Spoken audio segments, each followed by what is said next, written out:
Welcome to 3 minutes. நான் துணை இன்னைக்கு எபிசோட என்னெல்லாம் நடந்துச்சுன்னு பார்க்கலாம் வாங்க. மறக்காமல் ஒரே ஒரு சப்ஸ்கிரைப் மட்டும் பண்ணிவிட்டு பாருங்கள். பார்த்தீங்கன்னா நிலாவும் சோழனும் உட்காந்து பேசிகிட்டு இருக்காங்க. இன்னும் 2 வருஷத்தில் இந்த வீடே செம்மையாக ஆக போகுது நிலா அப்படின்னு சொல்லிட்டு அவங்க 2 பேரும் முறுக்கு சாப்பிட்டுக்கிட்டே பேசிகிட்டு இருக்காங்க. சோழன் வந்து இன்னும் கொஞ்ச நாளில் ஒரு குட்டி சோழனும் ஒரு குட்டி நிலாவோ வரும் இல்லை அப்படின்னு சொல்லிட்டு ஐயா ஆசையை பாரு அப்படின்றாங்க. இல்லை நான் சும்மா தாங்க சொன்னேன், ஒரு ஆசை தானேங்க அப்படின்னு சொல்லிட்டு சோழனும் வந்து பேசிட்டு இருக்காங்க. பேசிட்டு இருக்கும்போதே நிலா ஒரு முறுக்கு எடுத்து சாப்பிட்ருவாங்க. என்ன நிலா நீ பண்ணுக்கு சாப்பிட்டுட்டே இருக்க அப்படின்னு சொன்னேன். நிலா கோவம் வந்துடும். அதுக்கு எனக்கு ஒன்றும் வேணாம் நீங்கள் எடுத்துகிட்டு போங்க அப்படின்னுவாங்க. நான் அவங்கக்கிட்ட கேட்டேன், நீங்களே தானே வந்து சாப்பிடுன்னு சொல்லிட்டு இருந்தீங்க அப்படின்னு சொல்லிட்டு, இல்லை சரி சரி நீ சாப்பிடு அப்படின்னு சொல்லிட்டு எனக்கு வேணாம் போங்க அப்படின்னு. இப்போ நீ சாப்பிடல உனக்கு கிச்சு முச்சா முட்டி விட்டுருவோம் அப்படின்னு சொல்லிட்டு இது பண்ணி 2 பேரும் ஜாலியாக விளையாடிட்டு இருக்காங்க. அதுக்கப்புறம் பார்த்தீங்கன்னா சோழன் வந்து அவங்க 2 பேர் போயிட்டாங்களா. இப்போ வந்து சந்தாவும் சேரன் அண்ணாவும் வந்து ஃபோன் பண்ணி பேசுகிறாங்க. இந்த மாதிரி வீட்டில் எல்லா வேலையுமே குறைஞ்சிருச்சுமா, நிலா வந்து எல்லாருக்குமே தனித்தனியாக வேலை பிரித்து விட்டுருச்சு, எனக்கும் கம்மியான வேலை தான் இருக்குது. வீட்டில் வந்து சந்தாலாம் வந்தால் இந்த வீட்டில் அட்ஜஸ்ட் பண்ணியிருப்பாங்களான்னு தெரியாது. அதனால டிவி வாங்கலாம், அவங்க சொந்தக்காரெல்லாம் வந்தால் சோபா வாங்கலாம் உக்காரத்துக்கு அப்படின்ற மாதிரிலாம் சந்தோஷமாக பேசிகிட்டு இருந்தோம் அப்படின்னு சொல்லிட்டு நான் பாட்டு பேசிகிட்டே இருக்கேன். சந்தா நீ ஏன் பேசவே மாட்டேங்கிற அப்படின்னு. இல்லை அவர் இன்னைக்கு வந்து இருந்தார், யார் அப்படின்னா கல்யாணம் பண்ணிக்க போகிறேன்னு சொன்னாங்க இல்லையா மாமா, அவர் வந்து இருந்தார், இந்த மாதிரி ராமேஸ்வரம்லாம் போகலாம் அப்படின்னு சொல்லிட்டு பேசிட்டு இருக்காங்க. அப்போ நான் உன்னை வந்து பார்க்கவா, வேணாம் ஏதாச்சும் பிரச்சனையாக ஆயிரும் அப்படின்னு சொல்லிட்டு சந்தா வந்து சொல்கிறாங்க. இல்லை நான் யாருக்கும் தெரியாமல் வந்து பார்க்குறேன் அப்படின்னு சொல்லிட்டு சொல்கிறாங்க. அவங்க பேசிட்டே இருக்கும்போது அவங்கள சந்தானே அந்த பக்கம் கூப்பிடுவாங்க. சரி வச்சுட்டு போயிடுவாங்க. அதுக்கப்புறம் விடிஞ்சிருது. காலையில் வந்து நிலா கிட்ட வந்து இந்த விஷயத்த சொல்கிறாங்க. இந்த மாதிரி அவங்க வீட்டில் இருக்கிறவங்களாம் ஏதோ கோயிலுக்கு வராங்களாப்பா ராமேஸ்வரத்துக்கு, நான் போய் அவளை பார்க்கவா. இல்லைண்ணே உங்கள் கஷ்டம் எனக்கு புரியுது, பீகாரில் தான் போய் பார்க்க முடியாது, ஆனால் இங்கே போனால் அவங்க வீட்டில் எதுவும் பிரச்சனை பண்ண மாட்டாங்களா அப்படின்றாங்க. அதெல்லாம் நான் அவங்களுக்கு தெரியாது, போய் பார்த்துட்டு வந்துடுறேன்ப்பா அப்படின்னு சொல்லி சரிங்கண்ணே அப்படின்னு சொல்லிட்டு சொல்லிடுறாங்க. இந்த விஷயம் சோழனும் பாண்டியனுக்கு தெரியாது. அவங்க தெரிஞ்சிச்சுன்னா வரேன்னு அவங்களுக்கு குதிப்பாங்கப்பா அப்படின்றாங்க. சரி வேண்டாம் நான் அவங்களுக்கு சொல்ல வேண்டாமான்னு சொல்லும் போதே பார்த்தீங்கன்னா கரெக்ட் சோழன் வந்து வந்துடுறாரு. வந்தோடனே என்ன அண்ணன் தங்கச்சி என்ன பேசிகிட்டு இருக்கீங்க அப்படின்னு சொல்லிட்டு கேட்குறாங்க.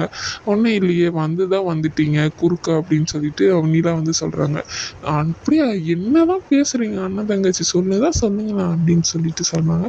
இல்லை மத்தியானம் சமைக்கலான்னு பேசிகிட்டு இருந்தோம் அப்படின்றாங்க.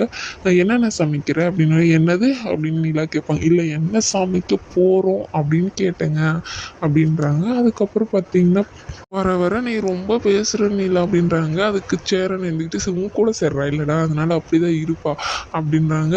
அதுக்கு என்னண்ணா நீங்கள் என்ன கலாய்க்கிறீங்களா அவளை கலாய்க்கிறீங்களா அப்படின்னு சொல்லிட்டு நிலா வந்து கேட்பாங்க. உண்மை இல்லை நீலா அவனை தான் அப்படின்னு சொல்லி சொல்கிறாங்க.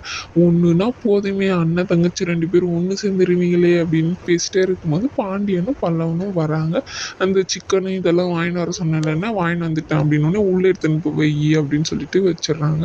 ஆனால் வரும்போது டிவி ஷோரூமாக கணக்கு போடுதுண்ணே, இந்த டிவி வாங்கலாமா அந்த டிவி வாங்கலாமா பேசிகிட்டே வரானே அப்படின்னு சொல்லிட்டு பாண்டியனும் சொல்கிறாங்க.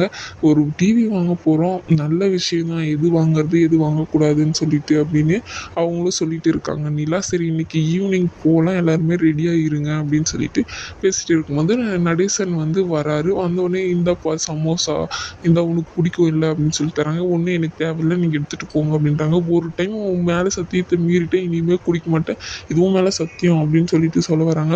வேணாம் போய் சத்தியம்லாம் என் மேலே பண்ணிட்டு இருக்காங்க, நான் இன்னும் கொஞ்ச நாள் வாழணும் அப்படின்னு சொல்லிட்டு நிலா வந்து சொல்லிட்டு உள்ளே போயிடுறாங்க.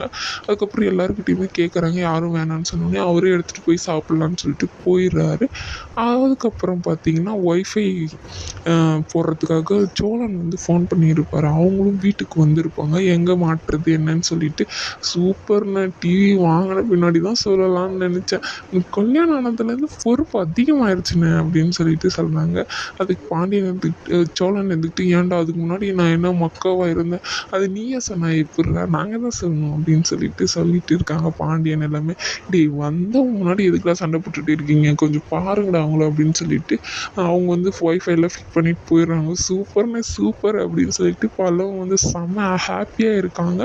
அவரும் பார்த்தீங்கன்னா சரி அண்ணனை புகழாதீங்க அப்படின்னு சொல்லிட்டு போயிடுறாரு. நடேசனை வந்து அவங்க அந்த வண்டி வாங்குறதுக்காக இஎம்ஐ போட்டிருப்பாங்க இல்லையா, அது 2 மாதம் கட்டலன்னு சொல்லிட்டு அவங்க வந்து நடேசனை பிடிச்சி அடிக்கிறதுக்கு போவாங்க. இவரும் வந்து பார்த்தீங்கன்னா அவங்கள அடிக்கிறதுக்கு போவார். இன்னும் நீங்கள் 2 மாதம் கட்டாது இருக்கீங்க, கொடுங்க காசு அப்படின்னு கேட்டால், என்கிட்ட இப்போ காசுலாம் இல்லை, நான் உங்களுக்கு தந்துடுறேன் அப்படின்னு சொல்லிட்டு அவங்க 2 பேருமே வாக்குவாதம் பண்ணிட்டு இருக்காங்க. அவர் நடேசன் பாட்டுக்கு போயிடுவார். அதுக்கப்புறம் அவங்க 2 பேர் வந்து அந்த பசங்க தானே தரேன்னு சொன்னாங்க, நம்ம அவங்கள போய் கேட்போம் அப்படின்னு சொல்லிட்டு அவங்க வீட்டுக்கு போகலான்னு சொல்லிட்டு எல்லாம் பிளான் பண்ணிட்டு இருக்காங்க. அதுக்கப்புறம் பார்த்தீங்கன்னா எல்லாருக்கும் ஃபோன் பண்ணிட்டு உட்காந்துட்டு இருப்பார் பல்லவன். 5 மணி ஆக போதும், ஒருத்தரை கூட காணுமே அப்படின்னு சொல்லிட்டு பதறி அடிச்சு போய் சோழனும் பல்லவனும் பாண்டியனும் வந்து வருவாங்க. என்னடா எதுக்கு இத்தனை டைம் ஃபோன் பண்ணுற அப்படின்னோடனே, 4:45 ஆகும்போது 5 மணிக்கு டிவி வாங்குறோம் போகிறோன்னு சொன்னீங்க, ஒருத்தரை கூட காணும், அதனால தான் ஃபோன் பண்ணேன் அப்படின்னு சொல்லிட்டு சொல்கிறாங்க. இதோட இந்த எபிசோடும் முடியுதுங்க.